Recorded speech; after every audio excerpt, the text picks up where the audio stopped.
Great to have on a big-time baseball name in District 9 history, Brad Frazier. And Brad, I must say, when people hear your name, perhaps they're saying, boy, he was a really good coach at Clarion-Limestone, and that's a fact, baseball team. But you were a draft pick and a minor league player for the Florida Marlins, not Miami. It's Florida now.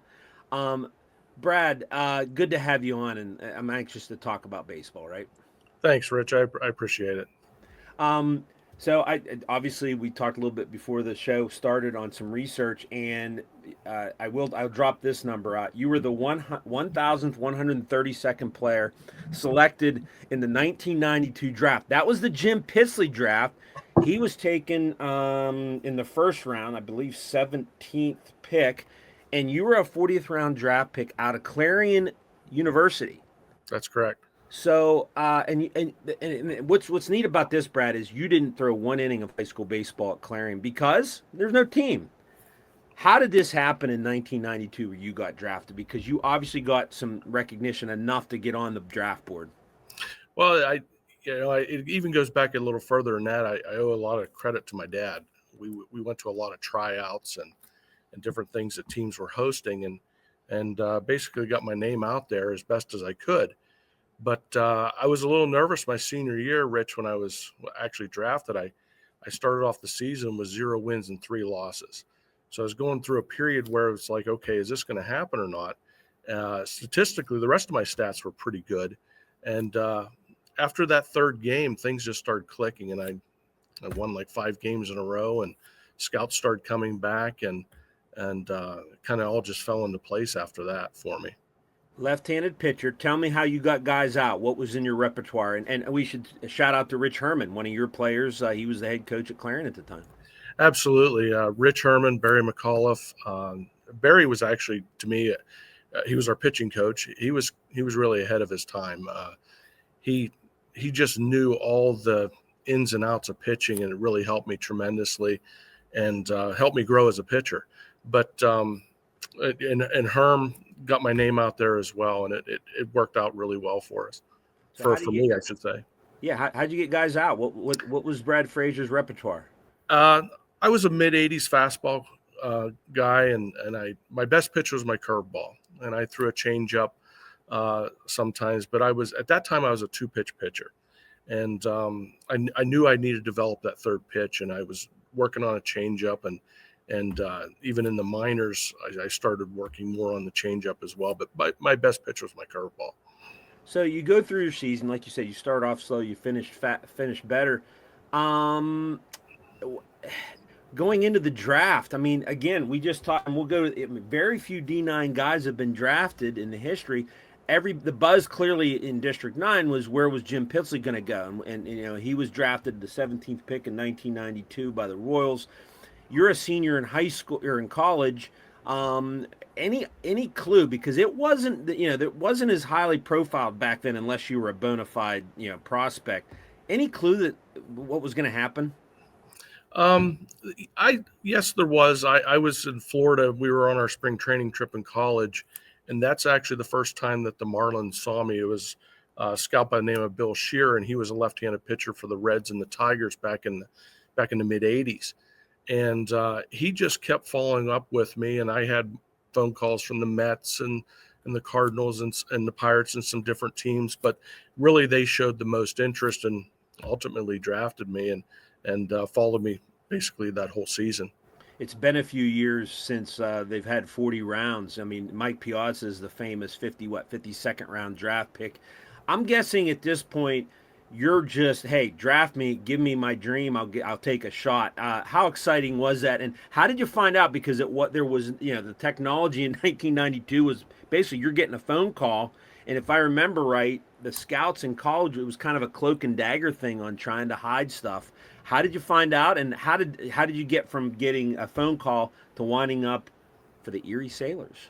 Well, in that time period, a lot of it was just through phone calls. It wasn't computerized or anything like that. And I had probably a half a dozen teams calling me right up until that draft day. And I was actually Rich Herman, my baseball coach, was building a house over in the development he lives now, and he said, "Hey, would you come over and help me pick up rocks?" So I was picking up rocks, and I was married at the time. My wife called and she said, "Hey, the Florida Marlins are on the phone. They would like to talk to you." So that's how that kind of all took place. And through the phone, it was a really quick negotiation. I talked to the scout, Bill Shear, and he said, "We're going to fly you to Florida. Congratulations and welcome to the Florida Marlins, but we're going to fly you to Florida." And since I was a senior in college, I got $1,000 signing bonus and a glove and some spikes from the Marlins and a baseball bat. And I was kind of really off to spring training. And when I hit spring training, it was probably the most difficult time period for me because I was never exposed to anything like it. I was maybe the smallest fish in the big sea, I guess, because I was now playing against guys from Texas and Oklahoma State, and I was used to playing against guys from Lock Haven, Cal, and those type of places. But they made me feel reassured that, hey, you're here with everybody else, and just give it your best shot because congratulations, you're here. Well, and the other interesting thing about being drafted by the Marlins in '92, they didn't play their first game as an expansion club until 1993. Was that kind of exciting, realizing that you're about as new as it gets with a team, and you get you're in this new situation? Pretty interesting. It was. There was the very first draft. It was the '92 draft for the Florida Marlins and Colorado Rockies, for that matter. Right. And we really got what I would call the big league treatment. We didn't make big league money, but we got the big league treatment because we were their first ball club. And like you mentioned before, I was assigned to Erie, so now I became the local kid again. Just a couple hours up the road, and it was really nice to have my parents and all my family and friends to come to Erie and watch me play. We were in the old Ainsworth field, which was a high school field. Okay. And then a year or two later, they moved down to where they play now. But no, it was a great experience for that.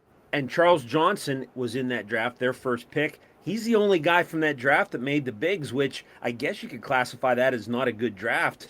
I know two guys. So it was Charles Johnson, 4-time Gold Glove catcher, 2-time All-Star. He played 12 years, a lot with the Marlins. And Andy Larkin, who threw 39 games in the bigs. He was a 25th round pick. And we mentioned the research. I'm gonna stick my neck out. So the draft was started in 1965.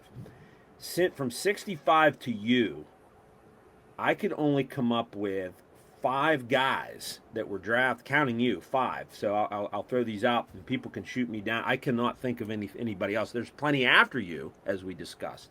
Larry Potash, 40th round from Du Bois, left-handed pitcher, 1970. 1979, guy by the name of John Miserock, first-round pick, catcher for the Astros. Managed for many years in the system. Royals. He was manager of the Royals at one point. And then 1985, Bob Bernardo of Du Bois, Seattle, 25th round in '85. And then Jim Pitsley, first round of 1992. So he cast a shadow on the rest of the District 9, but he was an incredible right-handed pitcher for the Beavers that took him to the state finals, 17th round in '92. That's it. I mean, when you think of your place in D9 draft history, have you? Oh no, we forgot one. Bob Mayetta, you saved my butt. So 6. Bob Mayetta, another Du Bois right-handed pitcher. Mm-hmm. He was in 1989, 11th round pick of the Detroit Tigers. That's a short list, Brad. Have you ever thought about that's a pretty select group? I have, and like you and I talked before, it was. And Bub and Jim were the big names back then, especially in the area. And I just felt very fortunate that I played with a lot of good ball players, and I was fortunate enough to stick with it. And like you mentioned, I was at an advantage and a disadvantage. I didn't have high school baseball at that time, and I think looking back, the advantage was I had a fresh arm and was able to, log the extra innings that I needed to in college. But I think a disadvantage too was that additional exposure that I didn't have in high school that a lot of those guys had. But they were great players, obviously, and well deserved. So you played Legion baseball. That would have been your summer stuff, right? I did. I played Legion baseball the whole way up through. Got a chance to see Bub Maeda in a lot of those Legion All-Star games, and you just knew that he was a really great talent at that time. And that was really the first time that I got exposure to scouts. I remember the Pirate scouts who signed John Smiley. He asked me to come to a workout in Warren, Pennsylvania, and I knew at that time that I maybe had a chance. And so that's kind of where it started through me, through Legion baseball, and then obviously college and different things. But it was kind of funny, Rich. He asked me the one time, he said, can you send me your high school baseball schedule? And I said, I don't have one. He said, what do you mean you don't have one? I said, well, we don't have high school baseball. He thought I was joking. He said, you're kidding me. And I said, no. I said, we don't have high school baseball. I said, if you want to come watch me, you're going to have to watch me in Legion baseball. So you probably felt that maybe that was a disadvantage when you had to admit that. Yeah, it was. It was, like I said, it was a disadvantage, and I think it was also an advantage. So again, there were pros and cons to both sides. So you end up in Erie, and you got to play. We mentioned Charles Johnson. Now Johnson did not play with you in Erie. He was a little higher end prospect. They moved up the ranks, and I don't know exactly how they stocked their system because you wouldn't have been at their highest rank as far as their minors. I would assume Johnson would have been in AAA. Do you remember how that went? He didn't sign till late, so he didn't play that year. So my first chance, I got a chance to play as a teammate. We were out in King County, Illinois in 1993. Okay. But again, that first experience, I remember that they flew a lot of the people that were involved with the Marlins up to Erie, and the whole Melbourne area was covering the game, and we were on national TV. So again, we got a lot of the big league exposure at that time because it was a big deal because there was two brand new teams in that 1992 year. So there was only two teams in the system in '92. Well, there was us in Erie. There was a Gulf Coast League team down in the Cocoa Beach, Melbourne area, and then they had what they called the High Desert team, which was a California league. So there was actually three teams that year. And then in 93, they started to fill the rest of the system with AA, AAA, and obviously the big league team. Okay. So Erie, not a bad season. I mean, you got to the finals, you finished 40-37. You pitched, why wouldn't I have your stats right up? I mean, the season, that season included some playoffs and some buzz, as you just said. And you had a teammate by the name of John Lynch, a future NFL Hall of Famer, who was a pitcher, did not play much. How did his season go? Did he end up cycling out to football? I guess I didn't look that up real good. 9-time Pro Bowler, so must have been an incredible athlete. He was. I got to know John pretty well throughout the season, but he always even said that he was going to go the football route at that time. There were a few guys that did both, like a football player who played in summer in the minors. Absolutely. He was a Stanford, real intelligent guy, and he only pitched. If I remember right, he only pitched a handful of innings too in college, but he had that live arm that they liked, and the Marlins signed him, but they just couldn't keep him because he was going the football route.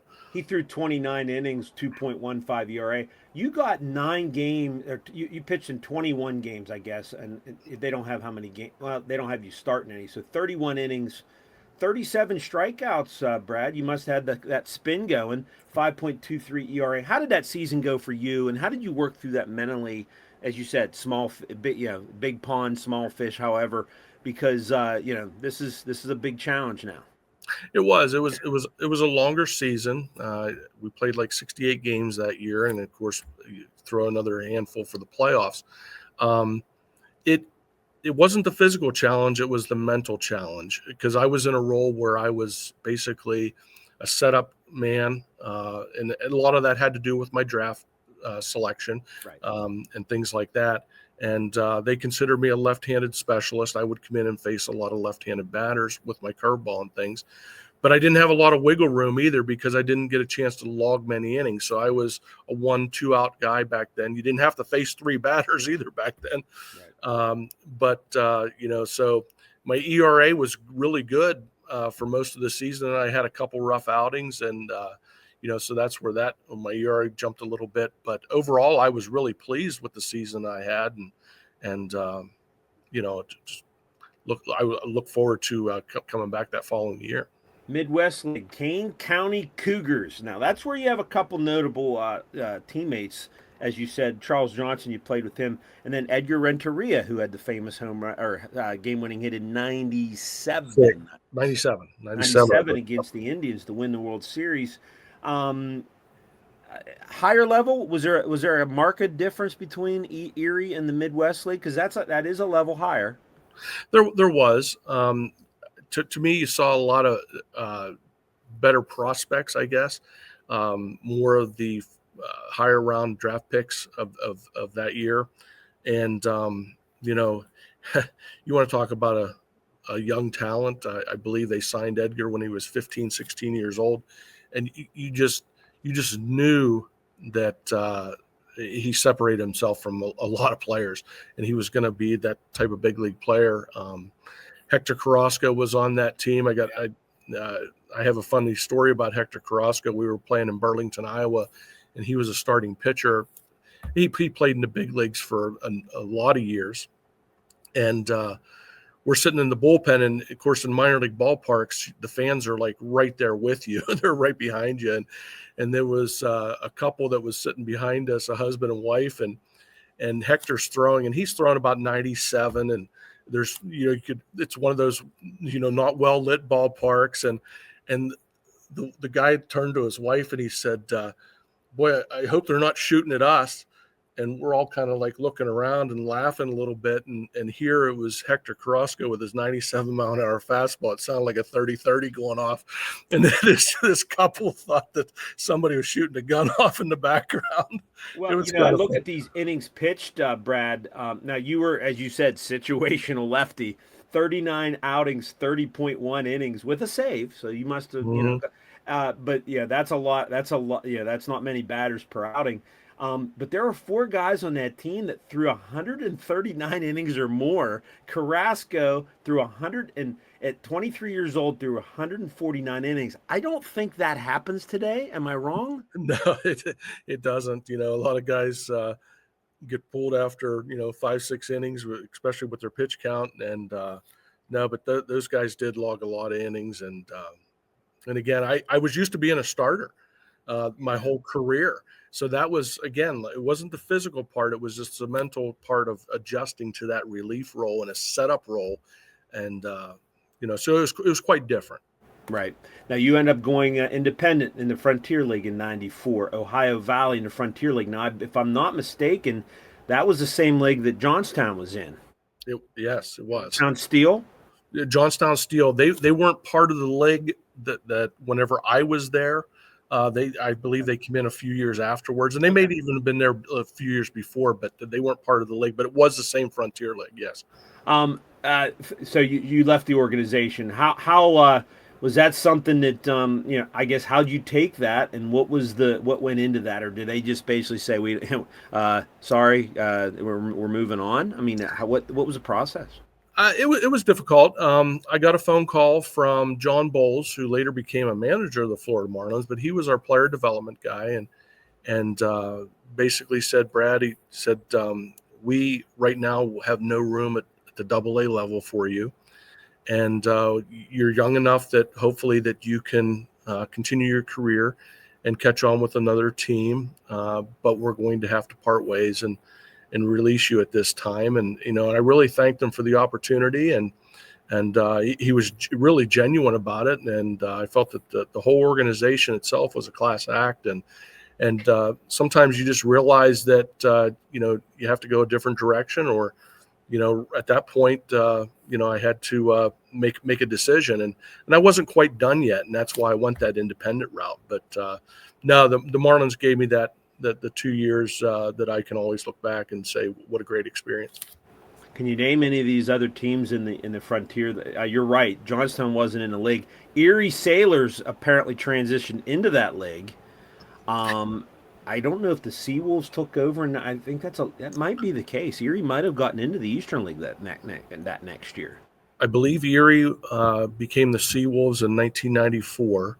In Okay. 90, I'm sorry, in 95. In 94, I played that year of independent ball, and they were still playing in the old Ainsworth field. Okay. So it was kind of like a homecoming for me when we went up there and played them. And they won the league and knocked your team out in the semifinals. So that had to be pretty weird. Can you name any of the other teams? There's some interesting nicknames in this league. Yeah, there was Chillicothe was in there. Right. They also had Pikeville, Kentucky. We stayed at the Daniel Boone Inn in Pikeville, Kentucky. That was quite an experience. I probably shouldn't get into, but it was it was one of those hotels. It was a different type of hotel. It was Okay. They were called the Kentucky Rifles. Good Kentucky name. Rifles. Yeah. I'm trying to think who else was in there. Um, Yeah, Erie Sailors, there's Chillicothe Paints is what they do. Chillicothe Paints. Yeah. Um, Uh, so there's a team in New I Jersey. believe Lancaster had one at Yeah. that time. Yeah. Lancaster Scouts, Newark Buffaloes. Newark. The Yeah. All Star game was in. I got a chance to play in the All Star game that year, and that was also in Newark. Okay. So it was a great experience as well. The the host families welcomed us with open arms, and it was a good chance to try and revive my career, I guess. Right. Right. Well, it was time to move on after that. Did you have any education to finish because of baseball? Because I have you starting at CL in '97, so there's a little bit of a gap there. You transitioned in, and I don't know if at that point you even had coaching on your radar. How did that transition go from there to there? Well, basically, when I was done with my baseball career, I all I had to do was my student teaching, Okay. and I did my student teaching started at Red Bank Valley, and then I student taught at Red Bank Valley. I was in third grade, and then I student taught at Keystone for my second half in fourth grade, and then I got the job here at Clarion-Limestone in '97. How excited were you to start a baseball program when you didn't play high school baseball? And as it turned out, you helped pave the way for some really good talent to go through there. How exciting was that out of the gate? Oh, it was great because the people wanted it here, and I knew we had something special because I saw it in different sports with basketball and football, and you knew the talent was here that was going to be able to carry over into baseball, and to get it off the ground was a very difficult experience. I know we spent many nights trying to think about how to fundraise money and really just kind of get the program off the ground, and we softball, we started baseball and softball at the same time. Right. So we had golf scrambles and just different things that we just tried to get things going. But I knew right away that the people really wanted the sport, and we just kept moving forward with it. What was some of the philosophy you might have picked up from your years as a pro and even in college under Herm that you really felt was important to add into a high school program?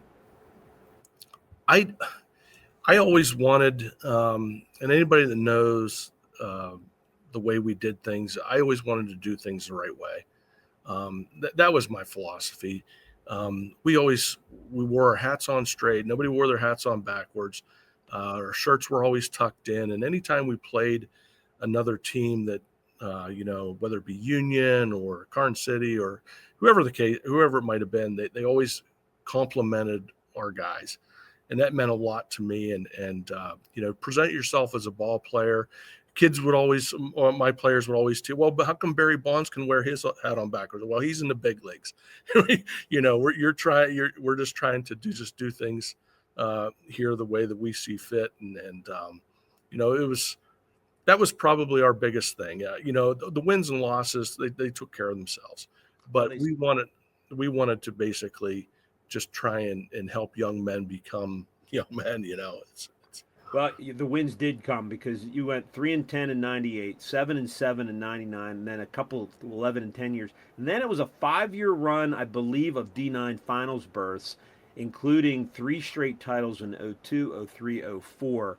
And you can't do it without talent, Brad, because you definitely had it. The one that jumps out is the guy that went the furthest in D1 baseball at Ohio was Hayden Johnston. What was first of all the overall? I can't imagine how much fun those years were. Being in the mix, being the favorite, being the team that, hey, if we get hot, you never know. Because Class A baseball in District 9 from that point on has always been a threat, and it was before that. But it seemed like that might have been the time where, hey, the D9 champ has a chance to do something big. Yeah, we, Rich, it was a great run, and you can't do it without talent. You mentioned Hayden Johnston. I mean, his career speaks for itself. Played at Ohio University. He's that kid, and I've talked to many coaches. I've talked to just numerous people about talent like that. He's that once in 20-year talent. That could just do everything for you, and obviously he ended up with a great career himself. But I when you surround yourself with good people, I was surrounding myself with good coaches, and you have the talent, and things just have to gel. But I owe it to the talent. I mean, they played hard, they did things the right way, and we were fortunate enough to string 5 years together where we went on a nice run and won 3, and created a lot of great memories. Your 20-year career, you won. You were the head coach for the first 204 wins of CL history, 133 losses. CL's last season just finished as the co-op is going 279 and 193. You were still at the ballpark. You're the athletic director. This transition is going to be big, but there's still talent there, Brad. Both schools have gotten into kind of gotten into this co-op. How excited are you to see what this co-op can do as a program? Another jointure between the two. There's some talent there. There is. And I knew back in 2015 that something eventually is going to have to happen, because the numbers out at the Little League program were starting to go down, and I warned our board. I was even still coaching. I told a couple of our board members, you might want to look into some different ways that we could maybe pull this together with Clarion. And it ended up being obviously 11 years later, but yet it's tough to support 2 high school programs when you have basically 1 or 2 senior league teams. And but no, I think it's going to be a great venture. Clarion has done extremely well, and to get an opportunity to come together like that, it really probably should have happened at least 10 years ago. What's your favorite baseball memory as far back as you can remember? Favorite baseball memory? We're very similar age. I didn't realize we were only 1 year apart. So you and I should have a similar wheelhouse to what you can remember. I presume you were a Pirates fan. I absolutely. I grew up a Pirates fan. How far back can you go? I can go back a little bit in that '79 season, but if me personally, probably one of my favorite memories was my only Little League no hitter was against Lions. Just looking back, and I guess that was kind of stands out to me, and kind of for me, I guess the start of it. Would you have worn a jersey of a player back in the day like they all do now? Who would it be? Without a doubt, Nolan Ryan. Nolan Ryan was my hero. Every wiffle ball game, every backyard pickup game, I always, wanted to be like Nolan Ryan and did the things that he did. But again, he was my childhood hero. Awesome. Brad, it's great talking baseball with you. Hope to see you at the field down the road. you're now you're an elementary school teacher as well as as the AD at at the Clarion Limestone, right? You're starting what year from over there? Starting year 30. Okay. Brad, thanks for being on the show. Never old talking to you about baseball. Rich, I always appreciate, I've always appreciated the coverage you've given us throughout the years, and fantastic job you do for the kids. And that's what's best.